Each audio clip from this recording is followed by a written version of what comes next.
መጋቢት 11 ያጋንንቱ መቅሰፍት የካንሰሩ ፈዋሽ ቅዱሱ አባታችን የተከዙ ያዘኑና የተጨነቁ ሰዎች ስማቸውን ሲጠሯቸው ፈጥነው እንዳውሎ ነፋስ የሚደርሱ ላጡ ለነጡ ለተቸገሩ ሰዎች መጠጊያ መሸሸጊያ ለተማሩትና ለሊቃውንቱ ደግሞ ምግባር ሃይማኖትን ስለሚያስይዙ መፍቀር የሊቃውንት አፍቃሪ የተባሉ እሳቸውን የተመኘና የወደደ ሰው ደጃቸውን ሳይረግጥ የማይሞትባቸው ስማቸውን በመጥራት በስማቸው በመጽናናት በስማቸው በመደሰት ዝክራቸውን በዓላቸውን በማክበር ብቻ እስከ 7 ትውልድ ድረስ የሚያስምሩት ጤና ለሌለው ጤናን፣ ሰላም ለሌለው ሰላምን፣ ፍቅር ለሌለው ፍቅርን፣ መንገድ አቅጣጫ ለጠፋው መስመርን፣ ትዳር ለሌለው ትዳርን፣ ልጅ ለሌለው ልጅን፣ ስራ ለሌለው ስራን፣ ምግባር ሃይማኖት ለሌለው ምግባር ሃይማኖትን የሚሰጡት ቅዱሱ አባታችን አባ አቡነ ሐራ ድንግል ነገ መጋቢት 11 የወርሃዊ በዓላቸው ነው።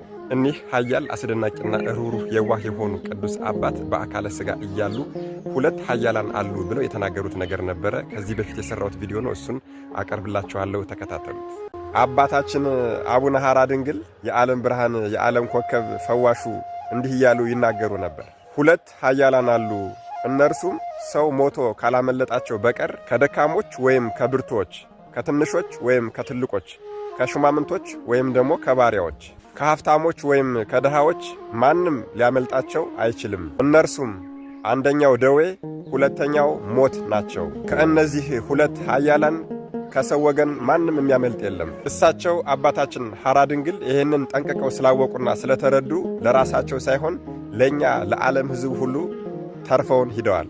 እርሶስ ለዚህ ትውልድ እንደ አንድ ኦርቶዶክስ ምን እያተረፉ ነው? ቲክቶክን ለምን ይጠቀሙበታል? ለመቀበል ከሆነ የሚጠቀሙበት እመኑኝ ትንሹም ትልቁም እየመጣ እንደሚነዳው የጋማ ከብት ወይም እንስሳ ራስዎትን ሊቆጥሩ ይገባል። አዎ ትንሹም ትልቁም የሚሰጡትን እየተቀበሉ የሚያሞቁና የሚያጨበጭቡ ከሆነ ናበዚህ ናበዛ እየተባለ ከሚጎተተው እንስሳ በምን ልንለይ እንችላለን?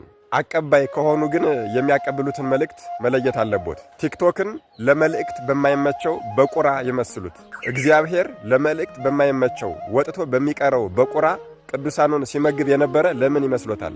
አዎ እግዚአብሔር በቁራ ተመስሎ ቅዱሳኑን ከመገበ የእርሶ መልእክት ቲክቶክን ተጠቅሞ ምናልባት አንድ ሰው ሊያድን ስለሚችል መጥፎም ከሆነ ደግሞ በዚያው ልክ ሊያጠፋ ስለሚችል የሚያቀብሉትን መልእክት መመርመርና ማጤን አለቦት። መልእክቱ ከተመቻችሁ ለሌሎችም አጋሩት። አመሰግናለሁ።